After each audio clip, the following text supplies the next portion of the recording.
চিকেনের প্রচুর রেসিপি আছে যেগুলো আমরা সচরাচর বানাই না, আর এক এক জায়গায় এক এক রকমভাবে কিন্তু চিকেনটা রান্না হয়, তেমনি চিকেনের স্বাদও কিন্তু আলাদা হয়। নমস্কার বন্ধুরা, রেসিপি কথা পরিবারে সকলকে জানাই সাদর আমন্ত্রণ। আজ আমি তৈরি করেছি লাহোরি চিকেন। লাহোরি চিকেন বানানোর জন্য চিকেনটা আমি এখানে মাঝারি সাইজের রেখেছি, খুব একটা বড় পিস নিইনি। আর চিকেনটা খুব ভালোভাবে ধুয়ে পরিষ্কার করে ম্যারিনেট করে নেব নুন দিয়ে। দিলাম হাফ চামচ পরিমাণ নুন দিয়ে চিকেনটা ম্যারিনেট করে নেব। এবারে কড়াইতে তেল খুব ভালোভাবে গরম করে নিয়েছি। ফোড়নে দিলাম 2টো দারচিনি, 4টে ছোটো এলাচ, 4টে লবঙ্গ। ফোড়নের একটা মিষ্টি গন্ধ বেরোলেই দিয়ে দেবো কুচনো পেঁয়াজ। মাঝারি সাইজের 3টে পেঁয়াজ আমি কুচিয়ে নিয়েছিলাম।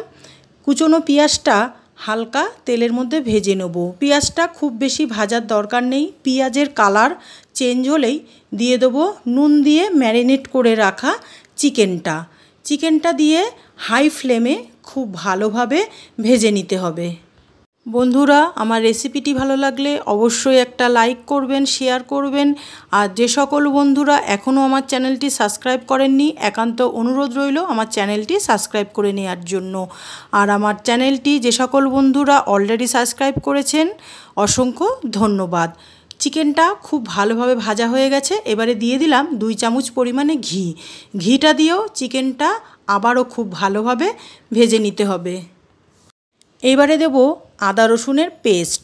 3 চামচ আদা রসুনের পেস্ট নিয়েছি আমি। আদা রসুনের পেস্টটা চিকেনের সাথে খুব ভালোভাবে কষিয়ে নিতে হবে। গ্যাসের ফ্লেমটা মিডিয়ামে রেখে আদা রসুনটা খুব ভালোভাবে চিকেনের সঙ্গে কষিয়ে নেব যতক্ষণ না আদা রসুনের কাঁচা গন্ধটা চলে যায়। আদা রসুনের কাঁচা গন্ধটা চলে গেলেই এবারে দিয়ে দেব 1 চামচ পরিমাণে লাল লঙ্কার গুঁড়ো, আর দেব 1.5 চামচ পরিমাণ ধনের গুঁড়ো। গ্যাসের ফ্লেমটা একদম লোতে রেখে সমস্ত গুঁড়ো মশলা কিন্তু চিকেনের সাথে খুব ভালোভাবে কষিয়ে নিতে হবে। মশলাটা খুব ভালোভাবে চিকেনের সাথে কষিয়ে নেওয়ার পর এবারে দিয়ে দেব টমেটোর পেস্ট। 2টো মিডিয়াম সাইজের টমেটো পেস্ট করে নিয়েছি, দিয়ে দিলাম টমেটোর পেস্টটাও খুব ভালোভাবে চিকেনের সঙ্গে কষিয়ে নেব। মশলা কষানোর উপরেই কিন্তু তরকারির স্বাদ নির্ভর করে, তাই মশলাটা খুব ভালোভাবে কষিয়ে নিতে হবে। টমেটোটা খুব ভালোভাবে কষিয়ে নেওয়ার পর এবারে দিয়ে দেবো আন্দাজ মতো নুন, আর দেব হলুদ গুঁড়ো। নুন আর হলুদ গুঁড়ো দিয়ে চিকেনটা আবারও খুব ভালোভাবে কষিয়ে নেব। মশলা চিকেনটা খুব ভালোভাবে কষিয়ে নেওয়ার পর গ্যাসের ফ্লেমটা লোতে রেখে কড়াইয়ে চাপা দিয়ে 3 থেকে 4 মিনিট রান্না করে নেব। কড়াইয়ের ঢাকনাটা সরিয়ে আবারও চিকেনটা খুব ভালোভাবে একটু নেড়ে দিলাম। চিকেনটা একটু নেড়ে দেওয়ার পর এবারে দেব টক দই। 3 চামচ পরিমাণ টক দই নিয়েছি। টক দইটা খুব ভালোভাবে চিকেনের সঙ্গে মিশিয়ে নেব। বন্ধুরা, ফ্রিজের ঠান্ডা টক দই কিন্তু কখনোই তরকারিতে দেবেন না, কেননা পরবর্তীকালে যখন চিকেনের তরকারিটা ঠান্ডা হবে তখন চিকেনটা শক্ত হয়ে যাবে। টক দইটা চিকেনের সাথে খুব ভালোভাবে মিশিয়ে নেওয়ার পর এবারে কড়াইয়ে ঢাকা দিয়ে আবারও 5 থেকে 7 মিনিট লো ফ্লেমে রান্না করে নেব। তাতে করে চিকেনটা খুব ভালোভাবে সেদ্ধ হয়ে যাবে। কড়াইয়ের ঢাকনা খুলে আবারও চিকেনটা খুব ভালোভাবে একটু নেড়ে দেব। লাহোরি চিকেন আমার প্রায় শেষের পথে।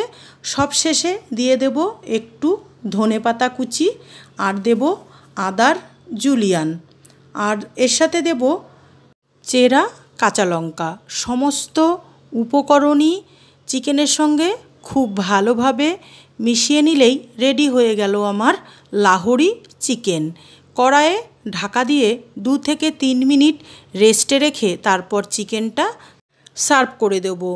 গরম গরম ভাত, রুটি, পরোটা যে কোনো কিছুর সাথেই কিন্তু এই লাহোরি চিকেন খেতে অসাধারণ লাগে। আর ঘরে থাকা সামান্য কয়েকটা উপকরণ দিয়েই কিন্তু তৈরি করেছি এই লাহোরি চিকেন, আর এর স্বাদ কিন্তু হয় দুর্দান্ত। তাহলে বন্ধুরা, বাড়িতে অবশ্যই একবার আমার মতো করে ট্রাই করুন লাহোরি চিকেন। সকলে ভালো খান, সুস্থ থাকুন। ধন্যবাদ। ফিরবো আবার নতুন কোনো রেসিপি নিয়ে।